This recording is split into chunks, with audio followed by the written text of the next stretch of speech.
Bonjour à tous, bonjour à toutes et bonjour à toi qui écoutes cette vidéo. Donc voilà, il était temps et voilà, le temps est venu que je vienne dans ce grand théâtre qu'est YouTube. Pourquoi ce grand théâtre? Parce que voilà mon histoire. Je m'appelle Clément Victor, je suis metteur en scène de théâtre, de cirque, comédien, danseur, circassien et dernièrement, j'ai aussi pris un nom de guérisseur de l'élan de vie, Jivanmuti. Jivanmuti, ce nom m'a été donné après une période d'effondrement personnel, qui m'a demandé de trouver des ressources internes puissantes pour m'aider à me transformer, à accepter cette transformation perpétuelle qu'est la vie.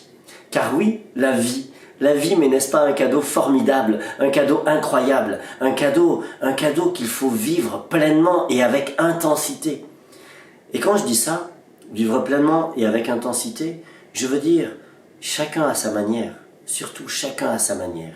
Parce que nous avons toutes et tous une manière différente d'habiter le monde et de vivre ce temps de vie qui nous est donné. Aussi, dans mon expérience de comédien, d'artiste, de peintre, de poète, j'ai eu l'occasion d'accompagner de nombreuses personnes pour explorer leur monde intérieur, leur pays des merveilles, mais aussi leur pays des monstres, le pays des démons et des merveilles. Voilà. Et cet enseignement très riche que j'ai donné pendant de nombreuses années à des artistes, à un moment donné, il m'est venu la pensée qu'il était important, nécessaire, et que ce serait juste magnifique de l'offrir à tout le monde. Car n'avons-nous pas tous et toutes le souhait d'être créatifs, créateurs dans notre vie? La création, c'est la troisième voie. C'est celle qui nous permet d'osciller entre les ombres, les lumières, entre l'idéal et le rien. La créativité, c'est le chemin des possibles. Cette troisième voie dont je viens de parler est quelque chose qui me tient vraiment à cœur. C'est celle qui vient s'agréger avec le mouvement de la vie et qui nous permet de la potentialiser pleinement dans sa positivité. Sa positivité, ce n'est pas quelque chose de naïf, d'innocent, de bête. Non, la positivité, c'est embrasser, c'est épouser cet élan de vie qui sourd dans nous et lui donner libre cours. L'élan de vie. Parfois les gens me disent mais l'élan de vie, mais qu'est-ce que ça veut dire? Mais on ne comprend pas, c'est trop abstrait. Mais quoi? Mais l'élan de vie, c'est justement ce qui brûle à l'intérieur de nous, ce qui nous passionne, ce qui nous anime. Donc oui, l'élan de vie, c'est la passion pour la vie.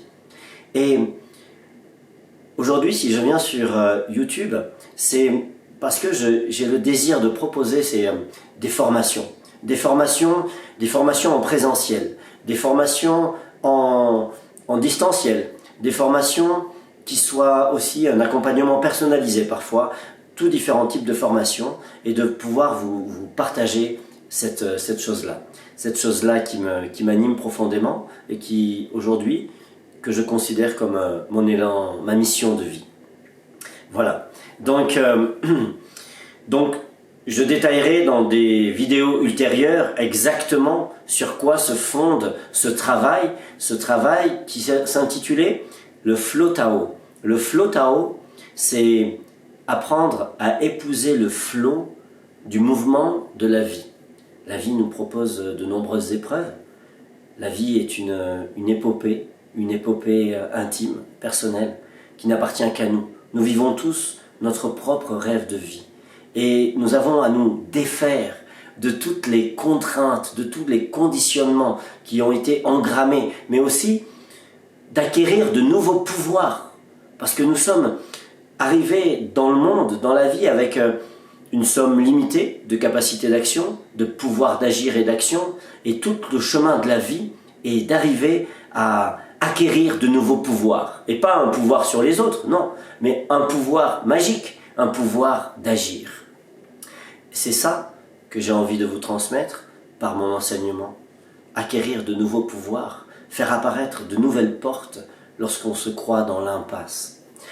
Et voilà, donc en tant qu'artiste, je reviendrai plus tard dans une autre vidéo sur tout mon cheminement et sur ce que j'ai pu observer, qui était mon talent particulier, qui était cette capacité à accoucher les gens d'eux-mêmes,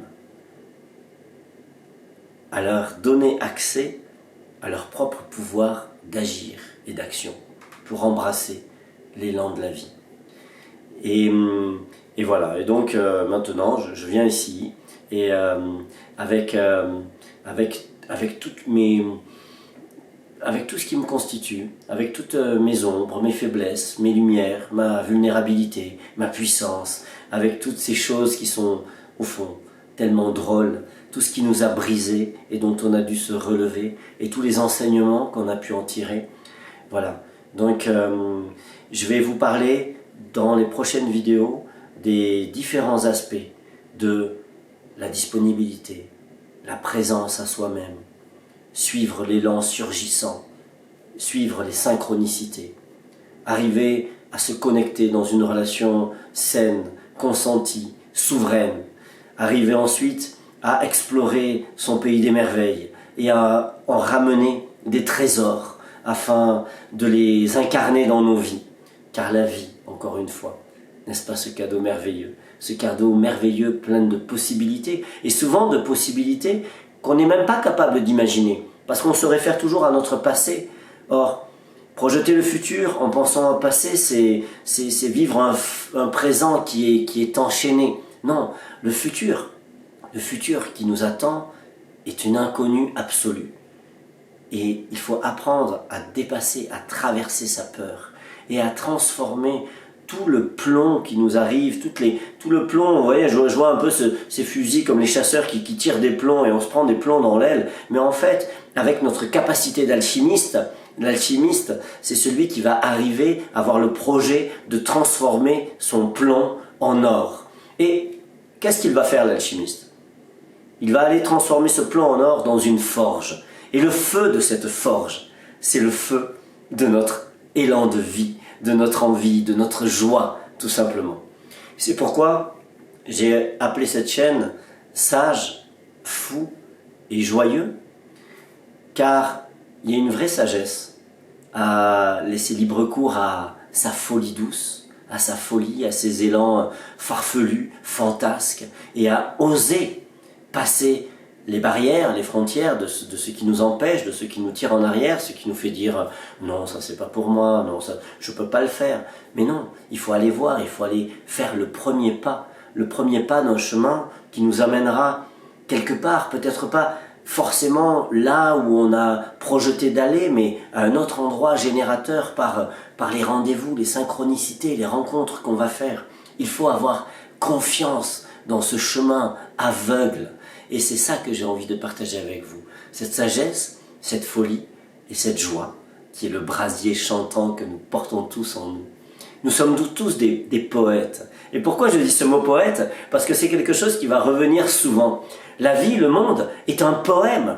Et trop souvent, cette société rationaliste, matérialiste qui nous entoure, qui nous a éduqués à penser selon certains chemins, nous amène à quelque chose de fragmenté, de terre à terre, d'utilitaire. Or, le poème, c'est quoi? C'est le souffle, c'est la résistance du vivant en nous qui a envie de s'exprimer. Les derniers grands poètes qu'il y a eu en France, par exemple, ce sont les poètes qui étaient des poètes résistants. Aragon, René Char, c'est eux qui avaient le souffle, la nécessité, qui brûlaient de l'intérieur pour défendre une cause formidable. Aussi, il est temps de tous défendre la cause de l'élan de vie juste.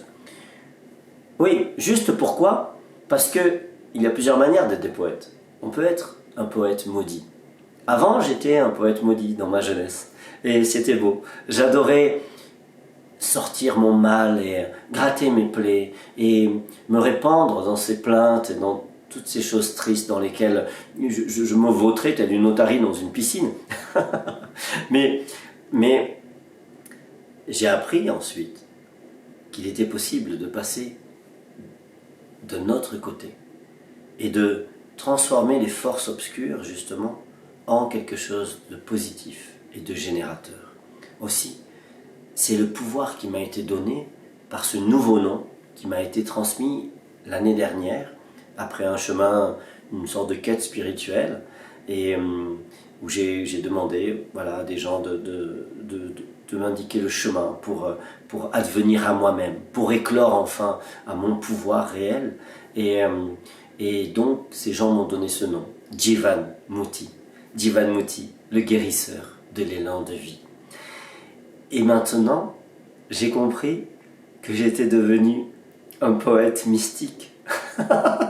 C'est drôle de dire ça. Ça me fait tellement de joie de pouvoir partager ça. Mais je trouve ça drôle en même temps parce qu'il faut bien rester ancré dans le sol et prendre les choses avec délicatesse, savoir équilibrer la spiritualité avec le monde réel, avec le côté jouisseur de l'existence. Il faut s'offrir le monde. Il ne faut jamais rentrer dans des systèmes qui vont nous enfermer, nous enclore et faire de nous aussi des gens qui pouvons être excluants pour les autres. Donc, même si aujourd'hui je parle de sagesse, je parle de cette folie douce, je parle de cette joie en disant que je suis Jivan Muti, je ne perds pas les pieds sur terre. Je suis comme un maître Chan, c'est ce bouddhisme taoïste qui restait enchâssé dans le monde, dans la vie, dans le réel, dans le terre-à-terre, dans les histoires pragmatiques du quotidien. Car n'est-il pas de plus belle sagesse que de rester dans la vie? Être sage en partant dans un ermitage, pourquoi pas?